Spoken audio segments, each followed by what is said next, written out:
It started with a simple renewal form. The city clerk's office had sent a letter, something about needing a marriage certificate revalidated for a joint property title. It should have taken 5 minutes to find it. I remember Casey placing it in the safe herself the day we got back from our honeymoon. White linen dress, no shoes, laughing about how legal documents didn't make us more married. I opened the safe. The folder was there, but the certificate wasn't. At first I didn't panic. I thought maybe she moved it. Maybe we had made a copy for taxes and forgot. I texted her casually, "Hey, do you remember where the original marriage cert went?" She replied with a heart emoji and, "Didn't you keep it?" No alarm bells. Not yet. I went through our files, scanned emails, looked through the cloud. Nothing. It was like the document never existed. By the 3rd hour of searching, I called the county registrar directly. The man on the phone, bored and slow-spoken, asked for our names, the date, and the place. There was a pause, longer than usual. Then he said, "Sir, I'm not seeing a record of marriage under either name. Are you sure it was legally filed?" My stomach dropped. I didn't tell her that night. I couldn't. She was curled up on the couch, watching reruns with a glass of wine, asking me about our next vacation.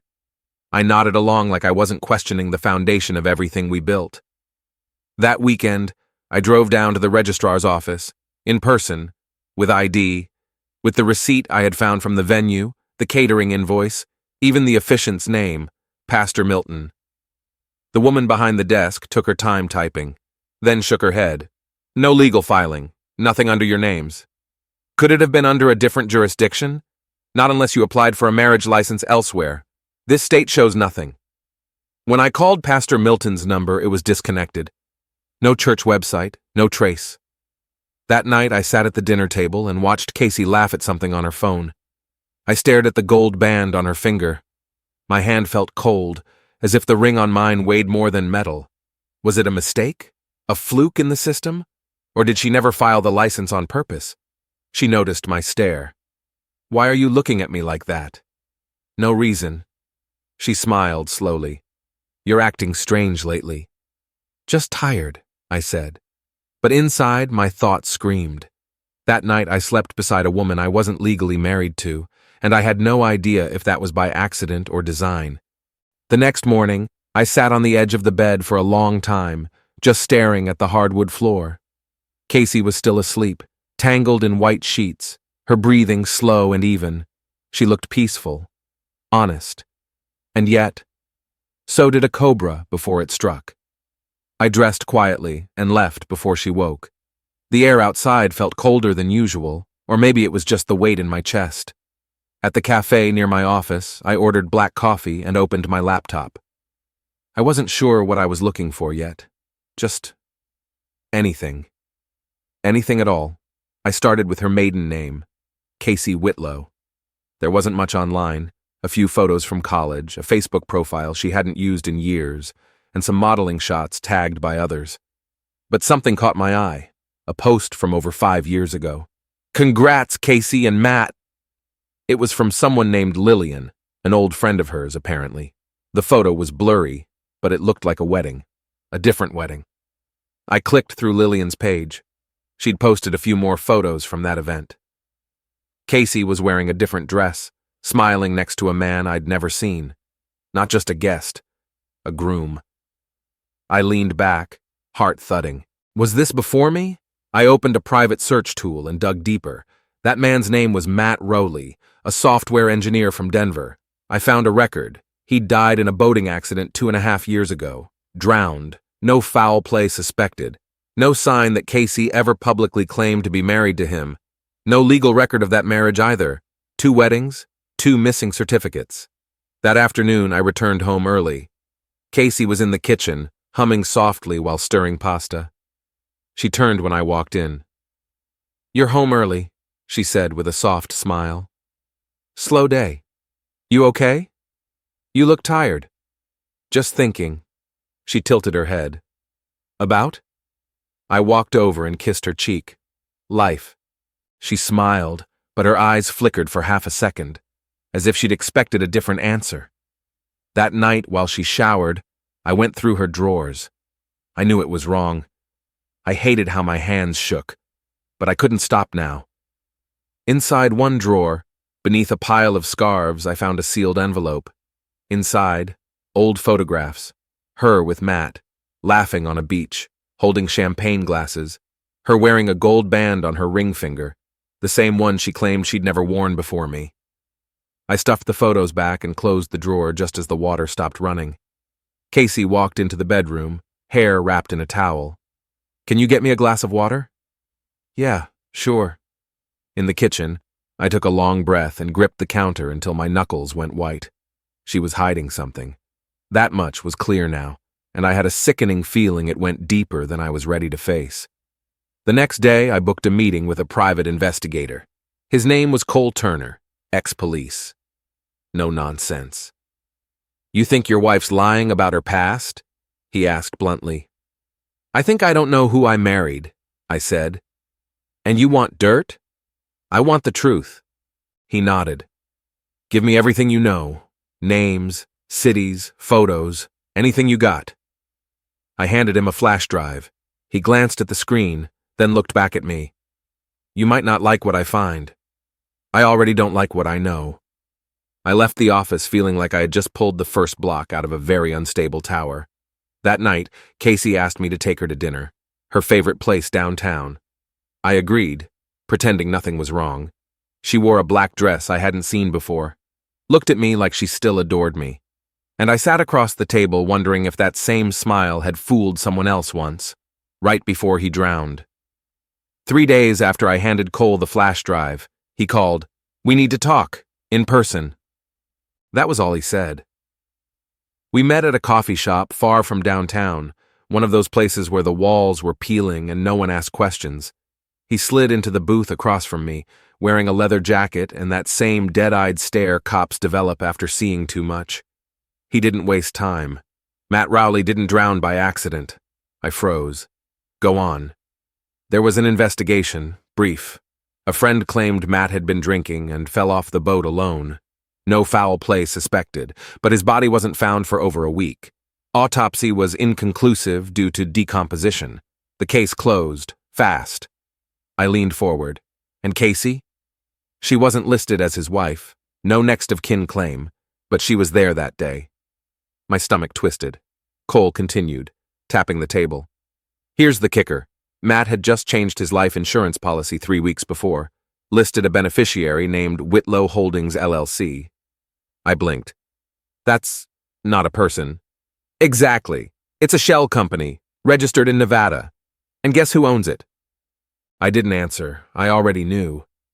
Cole dropped a folder on the table. "Casey Whitlow. Set it up 4 months before Matt's death. And get this. She transferred out almost $500,000 within 2 days after his body was found, then dissolved the company." My heart pounded so hard I could barely hear him. "She's smart," Cole added. "Leaves no legal trail. Stays just behind the line. She never uses her name directly. Always one layer of insulation." I opened the folder. Bank statements, transfer records, a photo of Casey boarding a yacht with Matt a week before his death. Same smile, same elegance. Different victim. That night I came home late. Casey was in bed, scrolling through her phone. "You okay?" she asked. "Long day." She reached out and touched my hand. "You've been distant." "Sorry. Work stuff." "Well," she said slowly, eyes searching mine, "I was thinking we should take a trip. Somewhere warm. Just the two of us." That sounded like a trap, or an opportunity. For her. "Maybe," I said. "Let me clear my schedule." When she fell asleep, I slipped out of bed and checked the home office. She'd left her laptop open. I stared at the screen. She was logged into an account under a different name. C. Lowell. She had been emailing a man named Derek Grayson. I skimmed the messages. They were vague, emotional, familiar. One message stood out. "He's not suspicious. Not yet. But I can't keep this up forever." I took a photo of the screen and backed away slowly, heart racing. Casey stirred in the bedroom, and I barely made it back before she noticed I was gone. I laid beside her, trying not to shake, trying not to scream. What was her end game? Why me? Why now? The next morning, I met with a lawyer. Not to confront her. Not yet.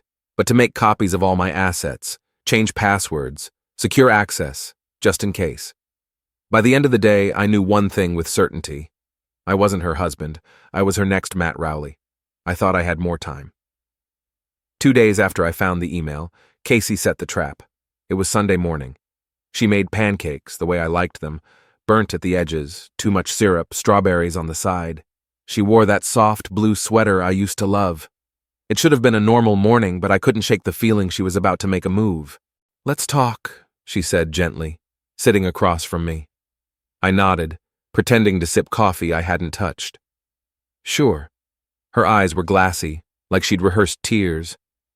"I feel like we've been drifting. You've been cold, Ethan. Distant." I didn't answer. My silence was both protection and weapon. "Have I done something wrong?" she whispered. I don't want to lose you." There it was, the switch from blame to guilt. "You've done nothing wrong," I said flatly. She reached for my hand. "Then tell me what's going on. I'm not stupid, Ethan. I feel the shift." My pulse quickened. Every instinct screamed, "Don't let her inside your head." I gave her a soft smile instead. "Work's been heavy, that's all." She nodded slowly, too slowly, calculating. "We should go away, just the two of us, somewhere quiet. I already looked at a place. Private cabin, near the lake." A lake. I nearly choked on my own breath. Was that coincidence or habit? I stood. "I can't. Not right now." "Why not?" "Projects, clients. You know how it is." She stared at me like she was trying to read something on my face. Then she smiled, slightly. "You're lying." I paused. "Excuse me?" "You think I can't tell? You've been watching me like I'm a stranger. You double-lock your office. You close your laptop the second I walk into the room." Her voice was ice now, soft but sharp. I turned away. "You're being paranoid." "No," she said. "I'm being married." That stung more than it should have. She stood, walked around the table, and pressed her forehead to my back. Her arms wrapped around my waist, but I didn't move. "I love you, Ethan," she whispered. "Whatever this is, we can fix it. You just have to stop pushing me away." I nodded because it was the safest answer, but inside, I was screaming. That evening, I met Cole again. He handed me a file labeled Derek Grayson. "She met him 6 years ago," he said. "On and off since then. He's a real estate developer, unmarried, lives 2 states away. She's visited him at least 3 times in the last 5 months, all under her alias." "Is he in on it?" Cole shrugged. "Too early to tell, but he wired her $5,000 2 weeks ago, marked as consulting." I gritted my teeth. "She's playing us both." "Or one of you's the decoy," Cole said bluntly. "Maybe the payout's bigger from you." That night, I faked being tired and went to bed early. I needed space. I needed silence. I lay there staring at the ceiling, wondering what part of her, if any, was ever real. She slid into bed beside me a little after midnight. I felt her watching me in the dark. "I'm not stupid," she whispered. I kept my eyes closed. "If you're hiding something from me—" She didn't finish the sentence.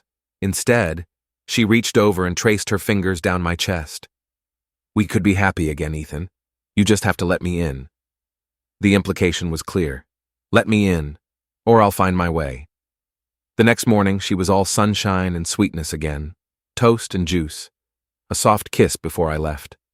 It was like the previous day never happened. That's what scared me the most. Her ability to twist, reset, erase, to shape reality with tone, timing, charm. If I weren't so sure of what I knew, I would have doubted my own sanity. I realized then, this wasn't about money alone. This was about power, and she would burn down my mind before she let me take it back. The first sign she was tightening the noose came from the bank. I received a call from my private wealth advisor, someone I had worked with for years. "Ethan," she said cautiously, "we received a request to authorize a joint power of attorney between you and your wife. Is this correct?" My blood ran cold. "No, absolutely not. Who submitted that? We received digital paperwork with both signatures. I didn't sign anything." "Understood. I've flagged the request and frozen any new authorizations for now, but, Ethan, Her ID matched yours on file. She forged it, and she had access to every detail she needed. When I returned home that evening, Casey was in the study, sipping wine and reading a book like nothing had happened. I walked past her without a word and went straight to the safe. The spare key was gone. I kept my voice even. "Did you move anything from the safe?" She looked up slowly.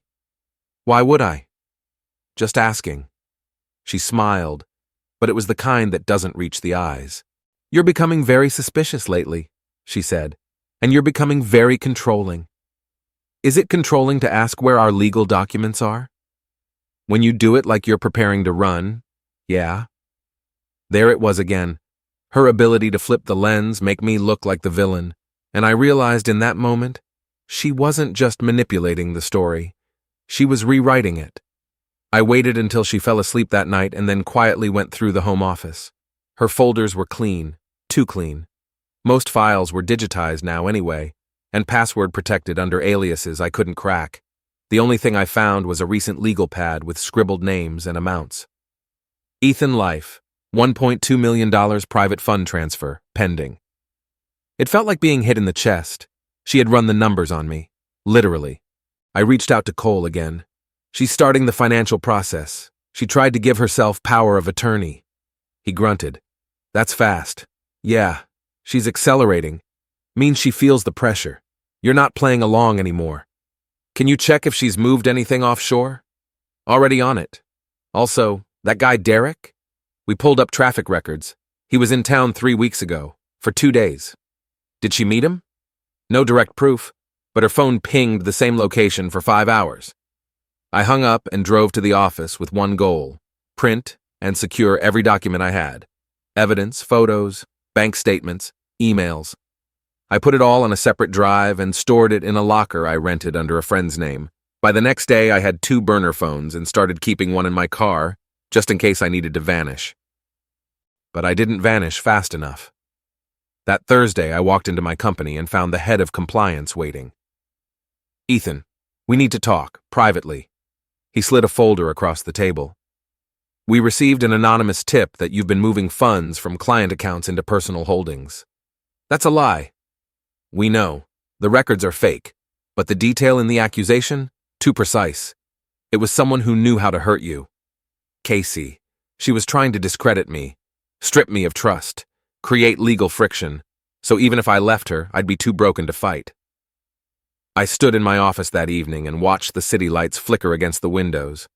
Behind me, my phone buzzed. It was a message from Casey. "Dinner's ready. Don't be late." I stared at it for a long time. She wanted to poison me with sweetness until I bled to death from the inside. That night, she poured me a glass of wine at the table and talked about how we should start over. Maybe move to a quieter city. Maybe simplify things. "You'd be happier if you just let go," she said softly. I gave her the most polite smile I could fake. "I'm not sure you'd like who I am when I finally let go." She froze for half a second, then smiled back, tight, controlled. "Is that a threat?" "Not yet." And just like that, we clinked glasses like 2 lovers. But I knew we were enemies now. One of us just hadn't signed the declaration yet. I stood in the parking lot of a storage unit an hour outside the city, watching the sky turn the color of lead. Inside the unit were backups of backups, financial records, screenshots, photos, Cole's PI reports, everything I'd gathered. I'd split copies across 2 cities, 3 lawyers, and 1 trusted friend who thought I was preparing for a divorce. He didn't know the truth. I wasn't divorcing Casey. I was erasing myself from her reach. The idea came not as some genius revelation, but like a whisper. Quiet, dangerous, rational. If I was dead, she couldn't win, and maybe, just maybe, I'd finally be free. I met Cole at a bar near the docks, one of those places with low lights and no small talk. I slid into the booth and handed him a file. "I want you to help me disappear." He blinked slowly, took a sip of his beer. "You serious?" "She's not going to stop. She's accelerating. I've lost control of the narrative. The only way to pull it back is to make her think she's already won." He leaned back. "You fake your death, you better not half-ass it. Because if she finds out you're alive, she won't." I said. Not until it's too late. Cole rubbed his jaw. You got a timeline? I nodded. 10 days. She's planning another cabin trip. This time she'll push harder. I'll die before that happens. Over the next few days, we staged everything. Burner car, unregistered. Driver's license in pieces. Digital trail severed and scrambled. I set up a transfer of my remaining liquid assets into a trust, controlled by an alias I'd created 6 months prior for another purpose entirely. We picked a spot, a cliff outside Greystone, 100-foot drop into icy black water. No cameras, no witnesses, just enough tragedy to sell the illusion. The story? Ethan Harper's car veered off the road in the rain. Body unrecovered. Authorities suspect suicide or accident. Casey gets grief and silence. I even wrote the final email, a vague note sent to one coworker mentioning, feeling off, might take a drive to clear my head. The groundwork was perfect. Now I had to play the part. At home, I acted lighter, like a man who'd accepted things. I complimented her meals. I smiled at her touch. It unnerved her. You're being different, she said one night. In a bad way? No, just different. Her instincts were sharp, and I knew she was testing me. One morning I watched her make a call from the balcony. She didn't know I was awake. I stepped out just as she ended the call. Who was that? I asked. She smiled, too quickly. Just Lillian. She wants to grab brunch this weekend. I nodded, filed it away. Lillian had been radio silent for months. I doubted Casey was chatting about French toast. The next day I left early and parked a block away from our home. Waited. Watched. Sure enough, a black SUV pulled up. Derek Grayson got out. They hugged, too long. Too familiar. They went inside. I didn't follow. I didn't need to. I had the photos. Let her feel safe. Let her think I was under control. Let her walk into a world where she had finally won. Because in that world, she'd lower her guard, and I would already be gone. That night, I booked a hotel under a fake name 2 cities away, stocked it with my backup phone, fresh clothes, cash, and a new passport. When Casey came to bed, she curled against me like she always did. You smell like cologne, she whispered. I used a new one. Figured I'd try something different. She traced her fingers down my chest again. Don't change too much, Ethan. Don't worry, I murmured. I won't be around long enough to. She laughed, but I didn't. It took only 36 hours for the news to spread. Local man believed dead after vehicle plunges into canyon during storm, the headlines read. The police found my wrecked car upside down near a ravine edge, the tires partially burned, windows shattered from impact. My wallet and watch were inside, enough blood to make them believe I hadn't walked away, but not enough to confirm I hadn't been dragged away. They called it an accident. Suggested maybe I'd lost control. They couldn't find a body. That was the point. I watched it all from a dusty motel 2 towns over, using a laptop with a VPN and 2 firewalls. Cole had handled the coordination. Local officers had made statements. The search and rescue effort had been minimal. No family pushing for a deeper dig. No wife begging for answers. Because she already knew. Or rather, she thought she did. 3 days after my death, Casey went out for drinks. She wore red, smiling. Not the devastated widow she might have played for the press, just a woman back on the market. I had eyes on her. Literally. Cole had placed a man with a telephoto lens 2 buildings away from the wine bar. She was laughing, touching her date's hand. Derek Grayson, of course. They toasted something that night. I like to think it was me. By the 5th day, Casey filed the paperwork. A death certificate request, an insurance claim, and a transfer order for the condo, all forged again, with careful scripting. She was smart. She'd studied the system. She even called one of my former associates, someone I hadn't spoken to in months, and told him she was just so grateful Ethan left things so organized. He was always prepared. The woman was grieving with a glass of Merlot in one hand and a pen in the other. I had to admit it, she was flawless, but now I was free, and that made her vulnerable. I rented a warehouse loft under a pseudonym and set up camp. Sparse, clean, secure. My days were spent tracking her digital movements through burner accounts and IP logs. Every email she sent to Derek, Every call made from the condo, every purchase charged to what used to be our shared account. I saw it all. She was accelerating the asset liquidation. Jewelry I never knew she had. Art from storage. Transferring cash into a new business account under D. Grayson Holdings. So Derek wasn't just a fling. He was part of the structure. Her next co-signer. Or her next corpse. And that's when it clicked. I wasn't the endgame, I was a means. She didn't kill for the money. She built with it. Every man, a new foundation. Each one funded her next identity, her next scheme, her next pivot. It wasn't love. It wasn't even lust. It was architecture. A life constructed on other people's lives. That night, I walked the city in silence. Hoodie up, eyes down, thinking. I'd done it. I'd vanished. But survival wasn't enough anymore. I wanted to burn the blueprint. The first one was in Illinois. Martin Hale, 38, accountant, quiet, no known enemies. Disappeared 6 years ago. Found a month later in his garage, carbon monoxide, ruled a suicide. He'd left a note, strangely short, 2 lines long, emotionless. I had Cole dig deeper. There had been a woman listed in his lease as a domestic partner. No marriage license, no name recorded on the police report. But a neighbor's statement mentioned her. Pretty thing, brunette, stayed with him a while, left 2 days before the police came. No official photo, but I found a security cam shot from a gas station near Hale's house, woman pumping gas into a red compact car. Head down, sunglasses on, but even through grainy footage, I recognized her posture. Casey. Back then, she went by Cassandra Ward. Next was Florida. Leon Price, mid-40s, divorced, owned a modest chain of auto shops. Same story. Met a woman. Things moved fast. He started talking about quitting the business and moving abroad. He drowned during a weekend fishing trip just offshore. She was on the boat when the accident occurred. She claimed he'd been drinking. The autopsy showed no alcohol in his system. Again, no charges, no wife on paper. But the boat lease was in both their names. She used Kate Wallace that time. When I laid the stories out side by side, they stopped being coincidence. They became a pattern. Each man was middle-aged. Each had financial independence. Each had something she could drain. None of them legally married her, but all trusted her with access. None of them made it to the end of the relationship, and none had friends who knew her real name. That was her power. She didn't just lie. She became someone new every time. But I wasn't looking for just bodies. I was looking for the blueprint.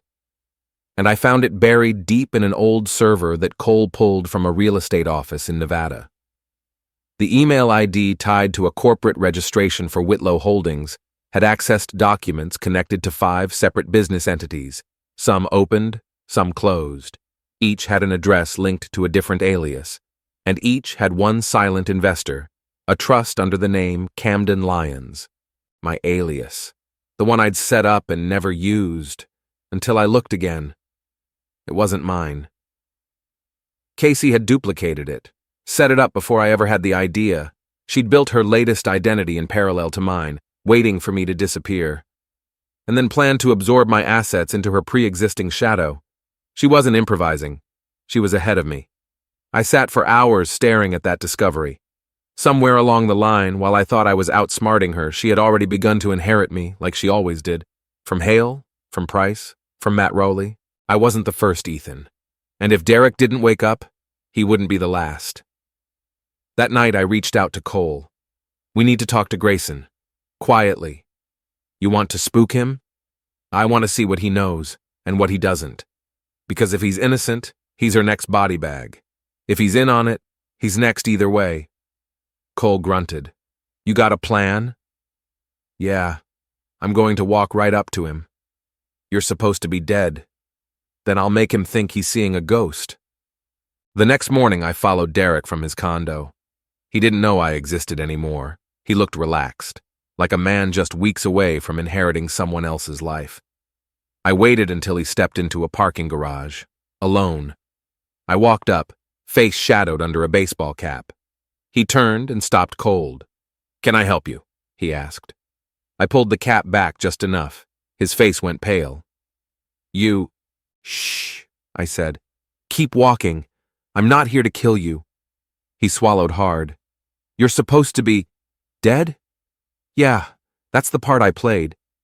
But now I want to know if you're playing one too. We walked together in silence until we reached the exit. He pulled out his phone. "Don't call her," I warned. "Not unless you want to end up like the others." "What others?" He wasn't acting. His fear felt real, his confusion genuine. "Martin, Leon, Matt, you don't know them. But they were once where you are now. Just close enough to feel chosen. Just blind enough to never see the blade." He didn't speak for a long time. Then, "Are you telling me she killed them?" I looked him straight in the eyes. "No, I'm telling you she designed them, built them, used them, and then erased them, like she planned to erase me, like she'll do to you unless we stop her." Derek stared at me like he was seeing a ghost, and maybe he was. The parking garage around us hummed faintly with fluorescent light. He was pale, shaken, and too stunned to argue. His voice was low when he finally spoke. I didn't know, I swear," I nodded. "I believe you. For now. So what do we do?" We flipped the script. Over the next 48 hours, Derek fed her the same lies she fed me. Trust, warmth, comfort. He played the part of the clueless romantic while forwarding me her emails and recording their calls. It didn't take long before she handed him access to new business accounts under D. Grayson Holdings. She even suggested he sign a few papers to make things easier when the next transfer clears. That was her style. She always asked for trust when she already had control. Meanwhile, I worked behind the scenes. Cole connected me to a federal financial crimes agent he'd served with. We couldn't go full law enforcement yet. We didn't have enough to make anything stick, but we could plant the right seeds. One of them, a legal inquiry sent anonymously to the state insurance board questioning the legitimacy of the claim filed by Casey Whitlow Harper, complete with flagged inconsistencies and copies of the allegedly forged power of attorney. I didn't expect an investigation to launch right away, but I knew it would slow her down, and I needed her still in one place, until I made my move. I watched her from the corner of a downtown bistro 2 days later. She was dressed in white this time, hair in a clean bun, jewelry soft and delicate, an image of grace. She held Derek's arm, leaned into him when she laughed. I took a photo. Not for proof, for myself. To remember the face she used in public, because the next time people saw her it wouldn't be smiling. That night, Derek called. "She wants to go away next week, France. She's already moving funds into an offshore account." I could hear the fear behind his calm voice. "You want me to go with her?" "Yes," I said, "but you're not leaving the country. You're just buying me time."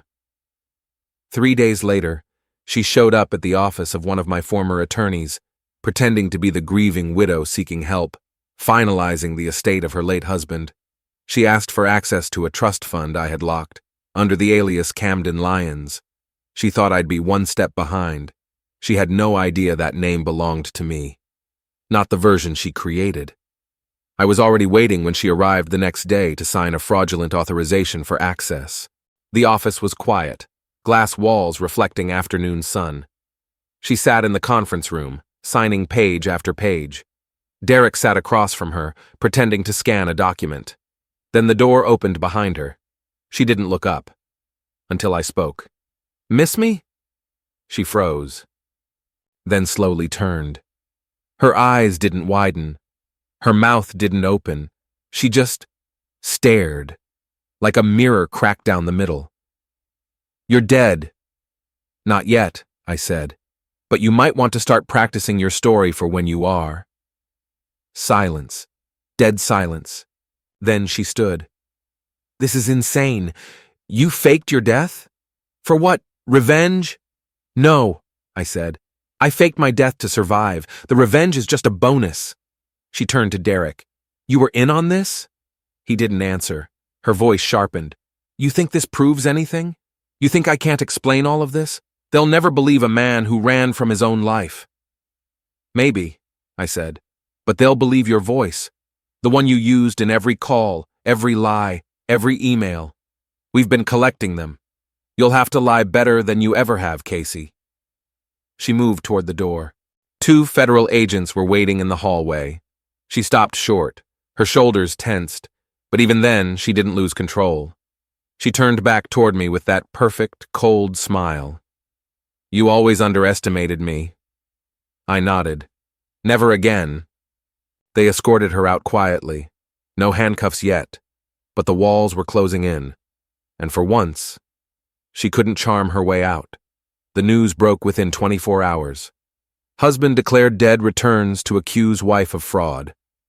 Grieving widow under investigation for forgery and financial crimes. Headlines splashed across every major outlet. Photos of me alive, standing outside a government building. A still frame of Casey being escorted into questioning. Comments flooded the internet, half conspiracy, half outrage. Some called me a hero, others called me a madman, but no one called me a liar. The hardest part wasn't the media. It was coming back to a life that had already moved on. My office issued a formal statement that I'd been temporarily removed during an internal investigation, and though I was cleared of wrongdoing, my position wasn't guaranteed. Investors were spooked. My clients weren't sure whether to trust me or pity me.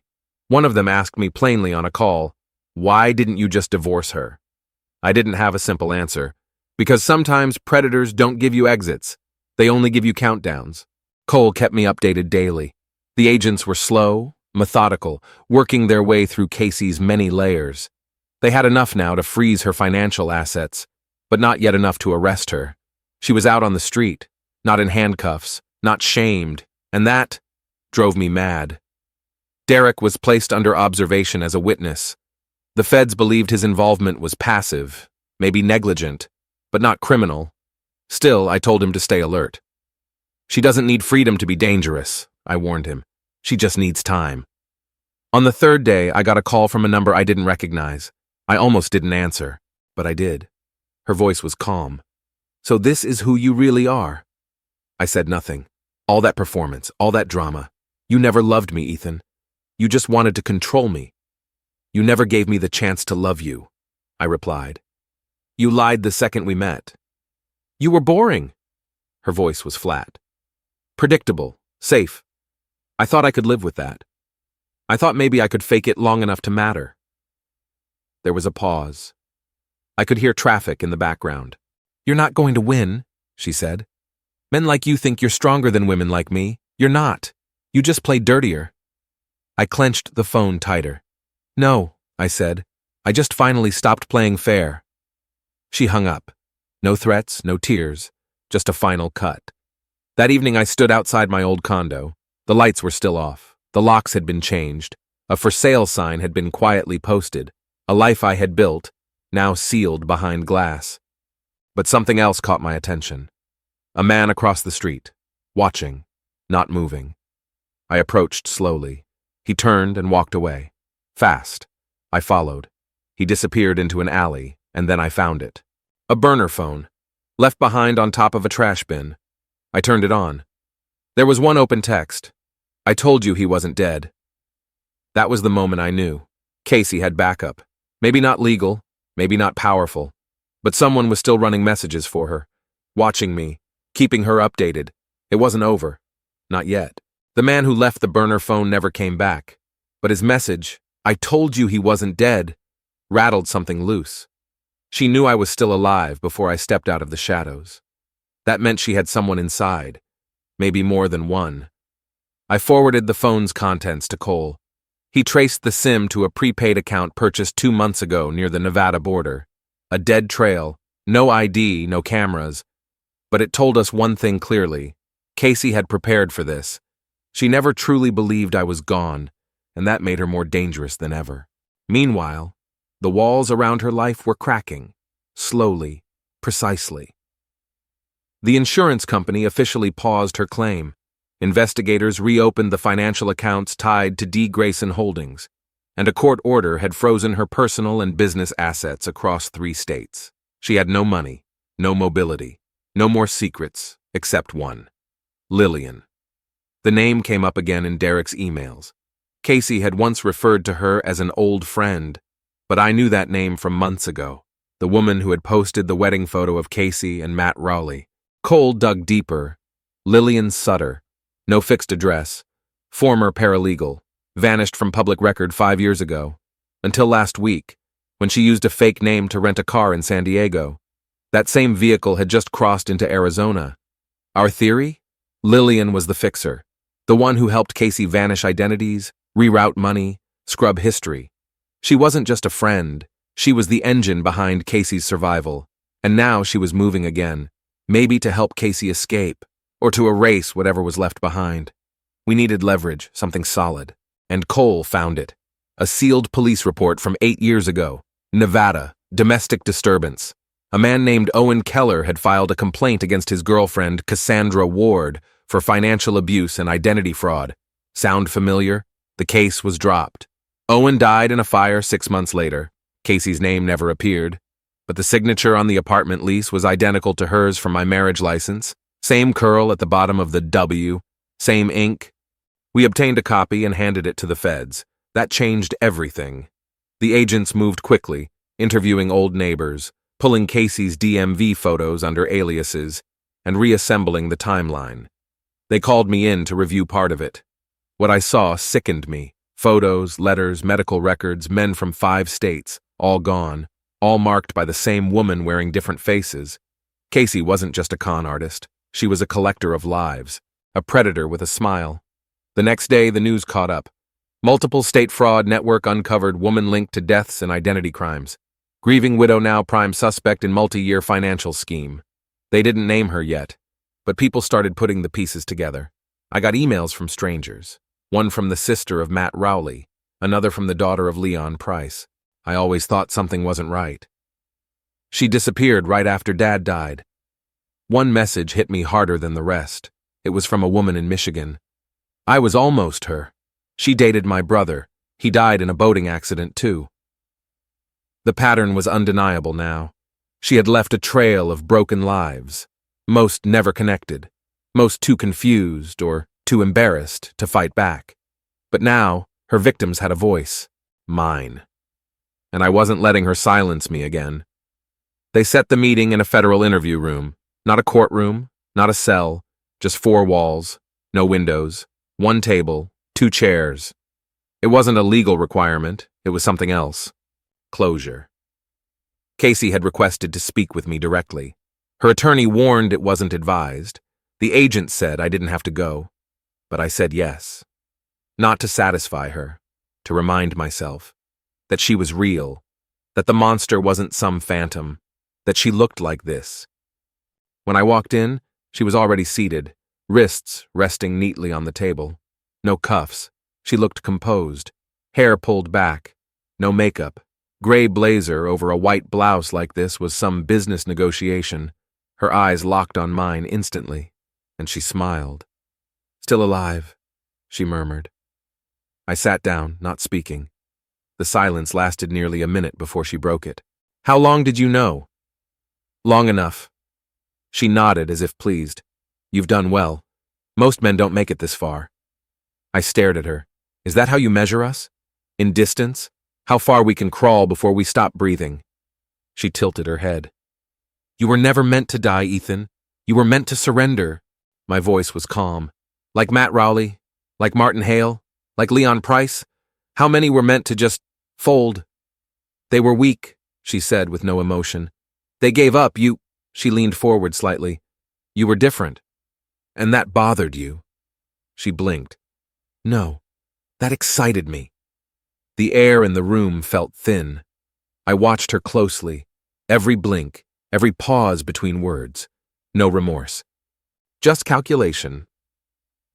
I slid a photo across the table, a blurry image of her and Lillian standing outside a courthouse in 2017. She didn't flinch. She's the one keeping you afloat, isn't she? I asked. Your little eraser, the one who scrubs the trail every time you vanish. Lillian protects me, she said evenly, because she understands what I am. A predator. Casey's smile was slow, razor sharp. A realist. A woman who learned early that love is a negotiation, and that most men negotiate with their eyes closed. So you punish them? No, she said quietly. I use them, and they let me. I leaned in. You almost had me, Casey. You almost rewrote my life, but you made one mistake. She blinked. You thought I was boring. For the first time, her expression twitched. Barely. I stood. They'll charge you. They'll find Lillian, and you'll fade into the back of a courtroom while the world reads your story like a cautionary tale. Or, she said, slowly standing to, they'll see a woman who survived in a man's world, who played by their rules and beat them at it, until she couldn't anymore. She stared at me, jaw tight. Do you want me to say I'm sorry? I shook my head. I want you to know I'm not the one still pretending. The agent opened the door behind her. She didn't look back as they took her out. But I did, not out of regret, but to remember the moment the mask finally cracked. That was the last time I saw her in person. Casey Whitlow, Cassandra Ward, Kate Wallace, Camille Hayes, 100 names, none of them real, except one, Monster. It had been 8 days since the confrontation. Casey was now in federal custody, finally charged with fraud, financial conspiracy, obstruction, and identity manipulation. The trial would take months, but it would happen. Her assets were frozen, her aliases logged, her network fractured, but it wasn't over because Lillian still hadn't been found. Cole had been working night and day with the agents, tracing burner phones and abandoned apartments. The latest lead put her in Arizona, then in New Mexico, then nothing. A ghost following a ghost, until a package arrived, no return address. Left at the doorstep of Cole's office. Inside, a flash drive, one file, a video. I sat in the dark with Cole and Derek, the laptop screen flickering between us. The file opened without a menu, just raw footage. Casey, pre-recorded. She sat in a hotel room, sunlight behind her, hair down, wearing a black sweater. Her voice was calm, colder than usual.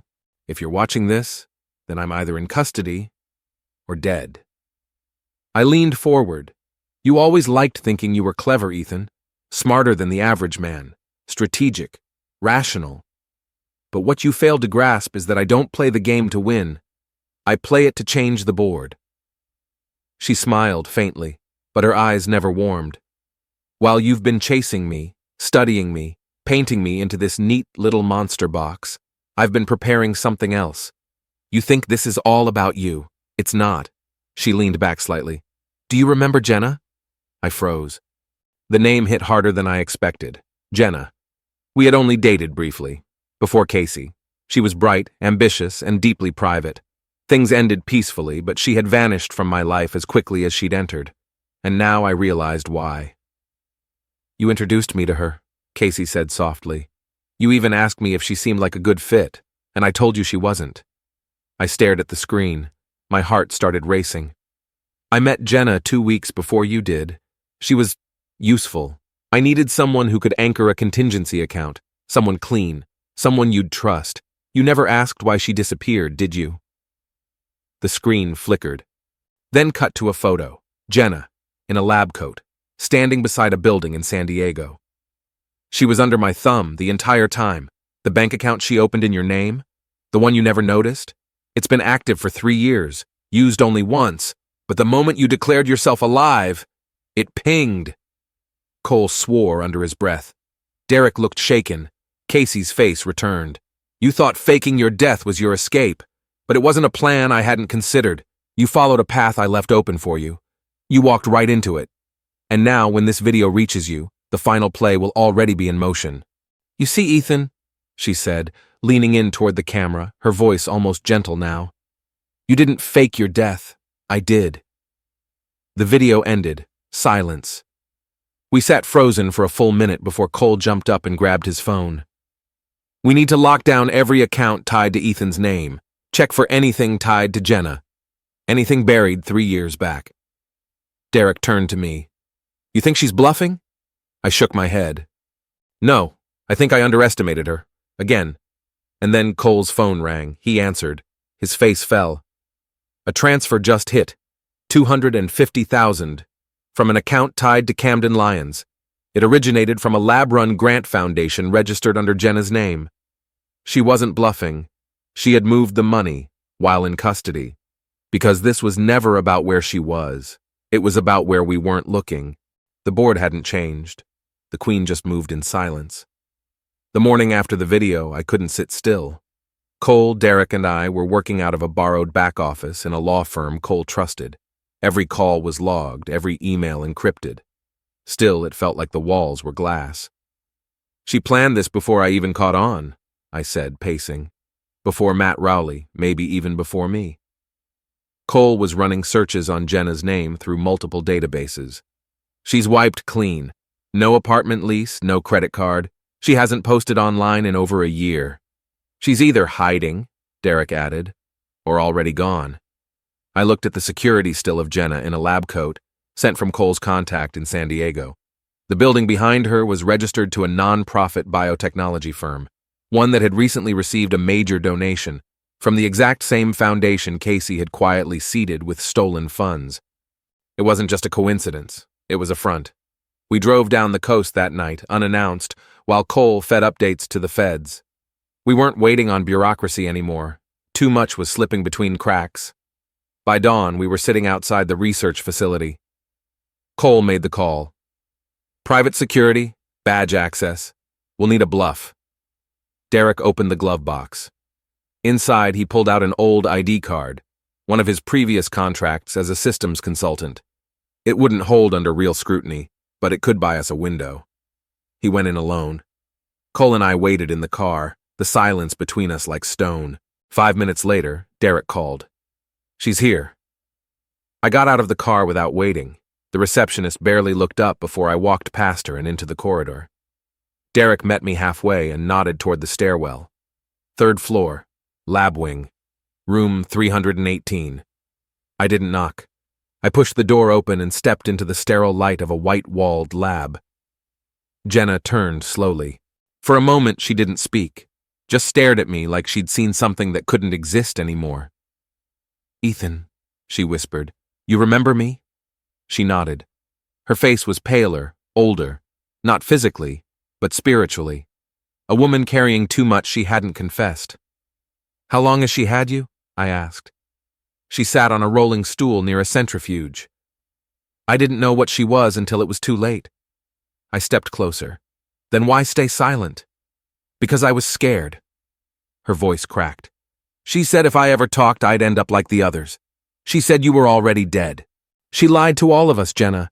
I need to know what's still in play. What did she set up through you? She hesitated, then reached into a locked drawer and pulled out a single black notebook.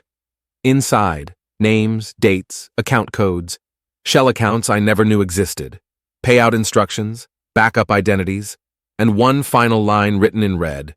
If I fall, Jenna follows the release plan. What release plan? Cole asked from behind me. Jenna looked like she might collapse. A package, she said. Timed delivery, physical drop, to a P.O. box in Reno. It's scheduled for tonight. I froze. What's in the package? Everything. Jenna's voice was hollow. Casey's insurance policy, proof of people she manipulated but twisted to make it look like you orchestrated it all. It paints you as the manipulator who framed her. I could barely breathe. And who's retrieving it? She answered with a single word. Lillian. We left the lab in silence. Cole had already called the agents in Reno. We had less than 6 hours before the pickup. It felt like we were chasing shadows. Casey wasn't trying to escape anymore. She was trying to rewrite the ending. And if that package made it out, it would fracture everything I'd built. The evidence, the case, my name. She would make me the villain, after all of it. In the car, Cole loaded a GPS tracker tied to the P.O. box address. It pinged once, then again, then went dark. Someone had jammed the signal. We drove. Fast. The last time I felt this kind of desperation, I was still trying to survive her. Now I was trying to protect what was left of me. We arrived in Reno just before dawn. The air was thin and cold. Streetlights buzzed above the sidewalk as we pulled into the corner of a gas station across from the mail center. Cole checked his watch. P.O. box is open in 30 minutes. If she's coming, she'll be there when the doors unlock. I nodded, staring out the windshield at the small glass building across the street. And if she gets that package out? He didn't answer. He didn't need to. It was overcast. Shadows moved like fog.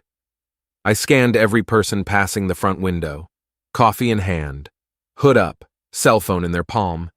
Any of them could have been Lillian. That's how she worked, invisible in plain sight. Then I saw her. She walked like someone with a mission, not in a rush, but not wandering. Her hair was tied tight beneath a black beanie, tan jacket, gray jeans, face angled down. But I knew it was her the moment she paused at the P.O. Box row. Box 1127. Cole tapped the window. That's her. I stepped out of the car and crossed the street. Every footstep echoed louder than it should have. She unlocked the box with a gloved hand. When she pulled out the envelope, I was already beside her. Don't! Lillian froze, then turned. Ethan, she said softly. No surprise, no panic, like she'd expected this.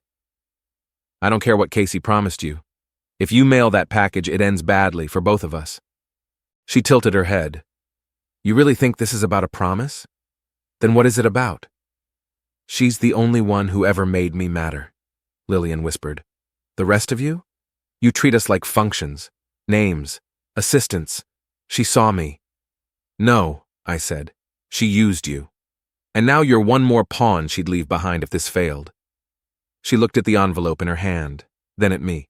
She always said you'd sound like this. Calm, self-righteous. And how'd she say you'd end? I asked. She didn't answer, but she didn't move either. Cole stepped inside, quiet, careful. Lillian Sutter, federal agents are en route. You can drop that package and walk out of here with immunity. Her shoulders tensed. Then she held out the envelope. Cole took it, slipped it into an evidence bag. Lillian backed away. No words, no fight. When the agents arrived, she didn't resist. She just looked at me once, long, sharp, and said, She's still 10 steps ahead, even now. The next 48 hours were a storm. The package was examined, confirmed to be filled with fabricated records. Doctored account summaries, email printouts with Ethan's name swapped in, altered dates. It was a flawless frame job. A story where Casey was the manipulated one. A woman pushed into crime by a brilliant, controlling husband. If released, it might have worked, but it never got out. Jenna provided a sworn deposition verifying the plan.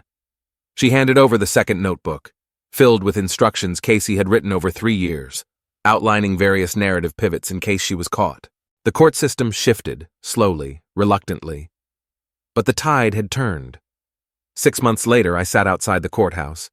Casey had taken a plea deal, 20 years, no parole for at least 15. She avoided the trial, avoided the headlines. She did what she always did, disappeared even while in the spotlight. But this time, she stayed gone. I never saw her again. Jenna moved away, somewhere cold, quiet. She sent a letter once, no return address, just one sentence. Thank you for believing I wasn't her. Cole kept in touch. Derek opened his own consulting firm. We meet for lunch every so often. No one says her name. I changed mine. Not legally, just inside.